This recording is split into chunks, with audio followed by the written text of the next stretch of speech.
अक्षय तृतीयाच्या शुभ मुहूर्तावर रायगड जिल्ह्यात अंकुर ट्रस्टच्या वतीनं बालविवाह प्रतिबंधक जनजागृती अभियानाची सुरुवात करण्यात आली।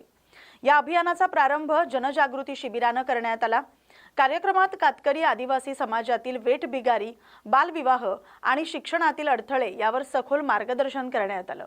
बालविवाहामुळे शिक्षण खंडित होणं आणि कुटुंबावर आर्थिक भर वाढणं यावर विशेष भर देण्यात आला। महिला बचत गट आणि स्थानिक समुदायाच्या सहभागातून बालविवाह रोखण्यासाठी आणि शिक्षणाचा प्रसार करण्यासाठी सक्रिय प्रयत्न करण्याचा निर्धार उपस्थितांनी व्यक्त केलाय। अंकुर ट्रस्टकडून पुढील काळात जिल्ह्यात विविध गावांमध्ये अशा जनजागृती मोहिमा राबवण्यात येणार असल्याचं सांगण्यात आलं। खूप लवचिक आहे, तर जेव्हा तुम्ही पिकलेले तोडायला झाडावर चढता त्यावेळेला ते इतरही तुटतात। दुसरं, आमच्याकडे खूप सारे बेंगोलीज मायग्रेंट होऊन आले, Bengali family.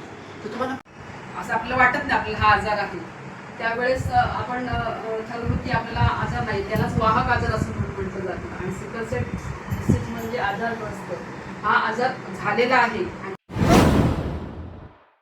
Pen police Thane आणि वाहतूक शाखेतील अधिकारी आणि कर्मचाऱ्यांसाठी सेवा सहयोग फाउंडेशनच्या वतीनं हेल्मेटचं वाटप करण्यात आलं। या उपक्रमातून एकूण 42 पोलीस कर्मचाऱ्यांना सुरक्षा कवच उपलब्ध करून देण्यात आलं। यावेळी पोलीस निरीक्षक संदीप बागुल यांनी हेल्मेटचा नियमित वापर करण्याचं आवाहन केलं। वाहतूक नियंत्रणादरम्यान पोलीस कर्मचाऱ्यांनी स्वतःच्या सुरक्षेला प्राधान्य द्यावं असं त्यांनी सांगितलंय। सेवा सहयोग फाउंडेशनने पोलीस कर्मचाऱ्यांना सेवाभावाचा गौरव करत त्यांच्यासाठी हा उपक्रम राबवल्याचं सांगितलं। यामुळे सुरक्षिततेचा संदेश समाजापर्यंत पोहोचेल असा विश्वास व्यक्त करण्यात आलाय। महात्मा फुले जयंतीचं औचित्य साधून अमरावती इथं अंबाई बहुउद्देशीय सेवाभावी संस्थेच्या वतीनं आयोजित करण्यात आलेल्या राज्यस्तरीय राजमाता जिजाऊ मातृ सन्मान पुरस्कार 2026 आशाताई रमेश तायडे यांना प्रदान करण्यात आलाय। उमेद अभियानाच्या मास्टर ट्रेनर आणि सामाजिक कार्यकर्त्या म्हणून मालेगाव येथील आशाताई तायडे यांनी केलेल्या सामाजिक कार्याची दखल घेऊन त्यांचा सन्मान करण्यात आला। हा पुरस्कार मान्यवरांच्या हस्ते प्रदान करण्यात आलाय। यावेळी सामाजिक, साहित्यिक आणि शैक्षणिक क्षेत्रातील अनेक मान्यवर उपस्थित होते। पुरस्कार मिळाल्याबद्दल आशाताई तायडे यांचं सर्व स्तरातून अभिनंदन करण्यात येते। मुख्यमंत्री देवेंद्र फडणवीस यांच्या अध्यक्षतेखाली उन्हाळ्यातील पीक डिमांड आणि ऊर्जा विभागाच्या तयारीबाबत आढावा बैठक पार पडली। या बैठकीत वीज पुरवठा सुरळीत ठेवण्यासाठी सर्व यंत्रणांनी युद्धपातळीवर तयारी करण्याचे निर्देश देण्यात आले। देखभाल आणि दुरुस्तीच्या कामांमध्ये कृत्रिम बुद्धिमत्तेचा वापर करून कार्यक्षमता वाढवण्यावर भर देण्यात आला। तसंच रूफटॉप सौर ऊर्जेमुळे वीज वितरण यंत्रणेला मोठा फायदा होत असल्याचंही नमूद करण्यात आलं। राज्यात कोळसा आणि पाण्याची पुरेशी उपलब्धता असून वीज निर्मिती आणि पुरवठा सुरळीत ठेवण्यासाठी आवश्यक उपाययोजना पूर्ण करण्यात आल्याची माहिती यावेळी देण्यात आली। महावितरणाचे वरिष्ठ अधिकारी बैठकीला उपस्थित होते। जिल्ह्यात तापमान 42 अंश सेल्सिअसच्या पुढे गेल्यानं विद्यार्थ्यांच्या आरोग्यावर परिणाम होऊ नये म्हणून जिल्हा प्रशासनानं महत्त्वपूर्ण निर्णय घेतलाय। जिल्हा परिषद यवतमाळच्या मुख्य कार्यकारी अधिकाऱ्यांनी सर्व शाळांना सकाळच्या सत्रात भरवण्याचे आदेश दिलेत। नवीन आदेशानुसार 18 एप्रिल 2026 पासून जिल्ह्यातील सर्व शाळा, जिल्हा परिषद शाळा या सकाळी 7 ते 10:30 या वेळेत सुरू राहणार आहेत। वाढत्या उष्णतेमुळे विद्यार्थ्यांना होणारा त्रास टाळण्यासाठी हा निर्णय घेण्यात आलाय। शाळा वेळेवर सुरू राहतील याची खात्री करण्याची जबाबदारी गट शिक्षणाधिकारी आणि पर्यवेक्षीय अधिकाऱ्यांवर सोपवण्यात आले। या निर्णयामुळे विद्यार्थ्यांना मोठा दिलासा मिळणार आहे। मालकी हक्काच्या जमिनीबाबत न्याय मिळवण्यासाठी एका दिव्यांग नागरिकानं आमरण उपोषण सुरू केले। प्लॉट क्रमांक 15 संदर्भातील जमीन वादात फेरफार आणि 7/12 नोंद प्रलंबित असल्यानं त्यांनी हे टोकाचं पाऊल उचललंय। संयुक्त मालकीच्या जमिनीतील हिस्सेदारी निश्चित करून अधिकृत नोंद करण्यात यावी अशी त्यांची प्रमुख मागणी आहे। अनेक वेळा निवेदन देऊनही महसूल विभागाकडून कार्यवाही न झाल्याचा आरोप त्यांनी केलाय। उपोषणामुळे प्रशासनावर दबाव वाढला असून संबंधित प्रकरणाची तातडीने दखल घेऊन न्याय देण्याची मागणी स्थानिकांकडून होते। या बातमीचा आढावा घेतलाय प्रतिनिधी परिमल चिंचोलकर यांनी। उपजिल्हाधिकारी कार्यालय एसडीओ यांच्या कार्यालयासमोर आलेलो आहे। तिथं काही दिव्यांग बांधव आमरण उपोषणासाठी बसलेले आहेत, ते जाणून घेण्यासाठी या ठिकाणी आलेलो आहोत। नेमकं असं काय कारण घडलं यांना उपोषण करण्यासाठी, यांना इथे या ठिकाणी यावं लागलं आणि एक तर उपोषण करण्यासाठी बसावं लागलं। आपण एक तर जाणून घेऊयात, आपण आता हे उपोषणकर्त्यांचे काही सोबती आहेत त्यांच्याकडून जाणून घेऊयात। नमस्कार, आम्हाला थोडं सांगता येईल का? न्यूज मराठी 24/7 या टीम याच्यातर्फे आम्ही आलो, टी व्ही चॅनलतर्फे नेमकं काय प्रकार घडला? प्रकार तसं तर काहीच नाही, पण यांच्या बालाजी गंगाधर साखरे आणि स्वप्नील मधुकर पाटील यांनी संयुक्त एक प्रॉपर्टी घेतलेली आहे. त्यांचा नगरपालिकेमध्ये कायद्यानुसार रितसर फेरफार झाला असून स्वतंत्र असेसमेंटसुद्धा झालेली आहे. पण मधल्या काळामध्ये स्वप्नील यांचे वडील आणि 6 महिन्याच्या आतच त्यांची आई वारली. त्याचा धक्का घेऊन त्यांना अर्धांगवायूचा झटका आला. आज त्यांना बोलता येत नाही, चालता येत नाही. त्या कारणाने त्यांना त्यांची अर्धी प्रॉपर्टी विकायची असून त्या विक्रीच्या प्रकरणामध्ये बालाजी गंगाधर साखरे हा पोलीस विभागात कार्यरत असून त्यांनी या प्रॉपर्टीला हडपण्याचा म्हणा किंवा मग मलाच द्या अर्ध्या किमतीत या प्रकारचा म्हणून त्याच्यावर अन्याय करत आहे. आणि जे 7/12 संयुक्त आहे ते वेगळी करण्याकरता तो वेळोवेळी आम्हाला बंधन घालत आहे. आणि या दिव्यांग व्यक्तीला ज्याच्याकडे आता आईवडिलाचा सहारा नाही, छत्रछाया नसून समाजाने त्यांच्याकडे न्याय देऊन की त्यांना तशी सद्बुद्धी देव आणि स्वप्नील मधुकर पाटील यांना प्रशासनाने न्याय देण्यात यावा अशी मी त्यांच्या वतीनं शासन प्रशासनाला हात जोडून विनंती करतो सर. आपण पहिले यांनी जे सांगितलं खरोखरच अपंगावर अन्याय झाला आणि न्याय मिळण्यासाठी यांच्या काही इतर संबंधित काही मित्रमंडळी यांना शह देण्यासाठी या ठिकाणी आलेले आहेत. तुम्ही कुठून आला सांगता येईल का आम्हाला? जर अलीकडे या. मी प्रॉपर विडूळमधून आहे. विनायक गणपत बोनसले हां. हे माझे मित्र आहेत. आज 10-15 वर्षापूर्वीचे माझे मित्र आहेत आणि यांच्यासोबत मी हे पण वर्क पण केलेलं आहे. पण आता जेव्हा यांची परिस्थिती पाहिली तेव्हा मला समोरून असं ओळखू पण नाही आला व्यक्ती. कारण माझ्यासोबत राहणारा व्यक्ती जर एवढा जर काय वाटतं यांच्या अन्यायाबद्दल? यांच्यावर जे अन्याय घडलेला आहे तर फार बेकार घडलेला आहे. कारण यांचे आई वडील नाहीत, कुणी नाही. आणि या व्यक्तीवर आज जे परिस्थिती आली, जे प्रॉपर्टी आहे यांची यांना भेळ वाटावी बस एवढीच माझी तुम्ही इच्छा यांना आहे. किती वर्षापासून ओळखता? 20 वर्षापासून ओळखतो. ते शारीरिकदृष्ट्या अपंग आहेत का? नाही, शारीरिकदृष्ट्या आज अपंग आहेत. हां. पण जेव्हा त्यांची परिस्थिती होती एकदम स्ट्रॉंग परिस्थिती होती. आजची सांगा, आज आजची अपंग आहेत आज का अपंग आहेत, 100% आज अपंग आहेत. त्याला बोलता येत नाही, हां. त्यांना चालता येत नाही धड. हां. आता आपण पाहिलेले आहेत, आपण ज्या यांच्याकडे आलेलो आहोत हे आपल्यापाशी बसलेले आहेत दिव्यांग स्वप्नील मधुकर पाटील. स्वप्नील मधुकर पाटील हे आहेत. आता यांच्या वतीने यांनी आपल्याला सारांश सांगितलेलं आहे.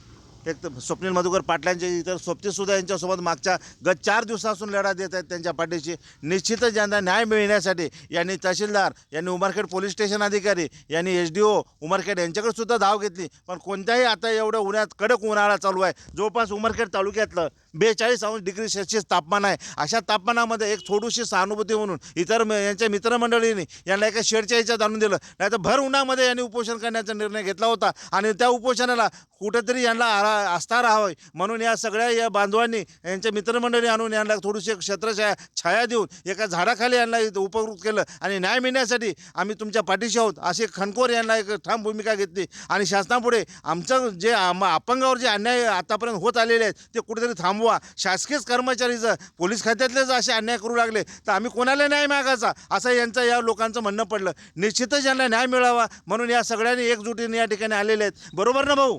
बरोबर आहे सर. तुम्ही कुठून आलता? मी कोठारून आले. महागाव तालुका. महागाव तालुका. तुम्ही यांच्या अपंग या बंदोबस्तासाठी किती दिवसापासून आहे त्यांच्या पाठीशी?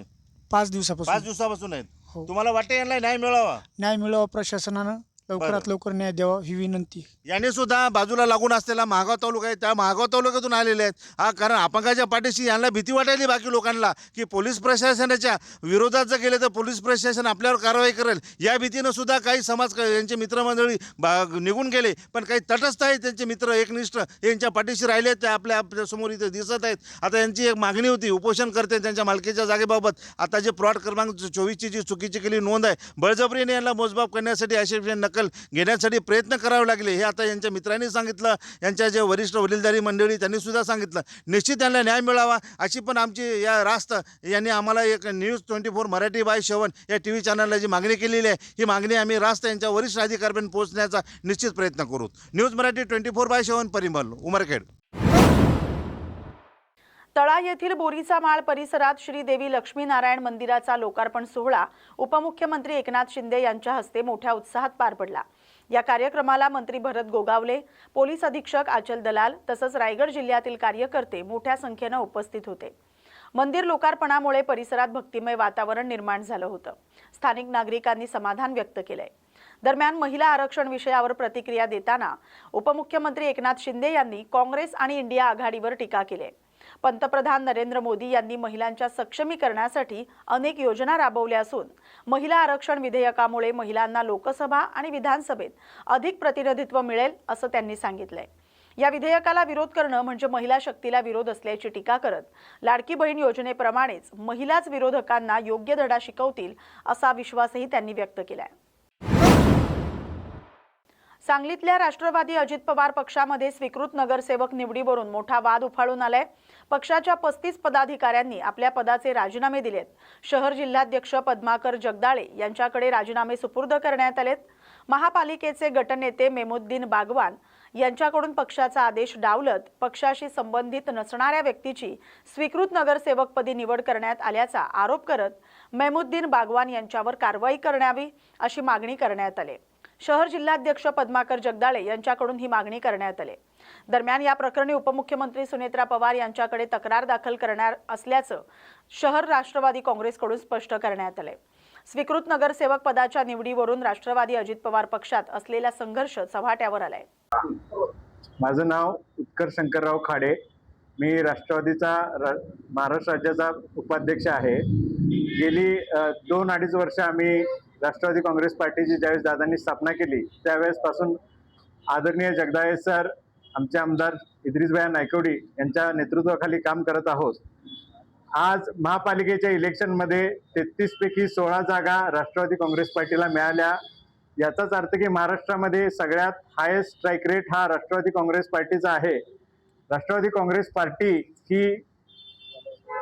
काँग्रेस पार्टी ही अजितदादांच्या विचारानं चालणारी पार्टी आहे. अजितदादा हे आमचे कडक शिस्त पाळणारे नेते होते आणि असे असताना सुद्धा राष्ट्रवादी काँग्रेस पार्टीमध्ये स्वीकृत नगरसेवकासाठी प्रदेश कार्यालयाकडून वरिष्ठांच्याकडून जी नावं आली होती ती नावे फसवून गटनेते मेमुद्दीन बागवान यांनी पार्टीची फसवणूक केलेली आहे, वरिष्ठांची फसवणूक केलेली आहे, सर्वसामान्य कार्यकर्त्यांची फसवणूक केलेली आहे व परस्पर नाव बदललेलं आहे.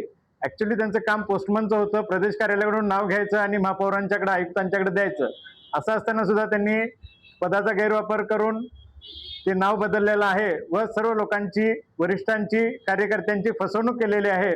तर याबाबत आम्ही बारामतीचे इलेक्शन झाल्यानंतर सर्व पदाधिकारी आदरणीय सुनेत्राबाई पवार, श्री पारदादा, श्री तटकरे साहेब, श्री इद्रिसभाई नायकवडी यांच्याकडे गटनेत्यांच्यावर कारवाई करा म्हणून मागणी करणार आहे. पर्यटनाचा मानबिंदू ठरलेल्या सिंधुदुर्ग जिल्ह्यात पर्यटन हंगामाला जोरदार सुरुवात झाली. शाळांना उन्हाळी सुट्ट्या लागल्यानं मुंबईसह पुण्यातील पर्यटक मोठ्या संख्येनं वेंगुर्ला तालुक्यातील भोगवे या पर्यटन स्थळी दाखल होत आहेत. उन्हाळी सुट्टीचा आनंद घेण्यासाठी पर्यटकांची मोठी गर्दी इथं पाहायला मिळते.